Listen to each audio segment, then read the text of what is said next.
नार्वेकरजी आणि अंबादासजी दानवे यांचं मी मराठी माणसांतर्फे आभार मानतो.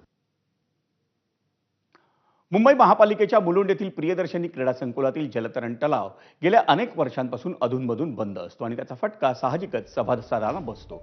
त्यात आता या जलतरण तलावाच्या डागडुजीसाठी तब्बल 18 कोटी रुपयांचं टेंडर काढण्यात आले. त्यासाठी हा जलतरण तलाव पुन्हा बंद ठेवण्यात आलाय.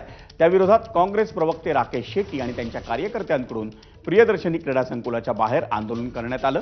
वर्षभरापूर्वी याच कामाचं टेंडर काढण्यात आलं होतं आणि आता पुन्हा एकदा 18 कोटी रुपये खर्चून याच कामाची डागडुजी करण्यात येणार आहे. त्यामुळे आधीच्या कामांमध्ये मोठ्या प्रमाणावर भ्रष्टाचार झाला असून त्याची दखल मुख्यमंत्र्यांनी घ्यावी अशी मागणी काँग्रेस कार्यकर्त्यांकडून करण्यात आली.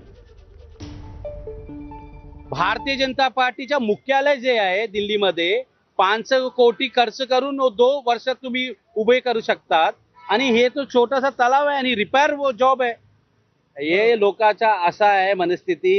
हे जे आता इथे क्रीडा संकुल आहे या मंगल कार्यालय करण्याचं काम केलेलं आहे. इथे प्रायव्हेट कॉन्ट्रॅक्टर घुसलेले आहे. मुलुंड मध्ये 606 नगरसेवक होते, हे भारतीय जनता पार्टीचे होते. आमदार भारतीय जनता पार्टीचा आहे.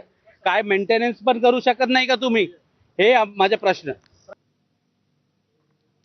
नवी मुंबईत 5 विकासकांनी लाटलेल्या 791 घरांच्या प्रकरणात चौकशीसाठी समिती नेमण्यात आली आहे.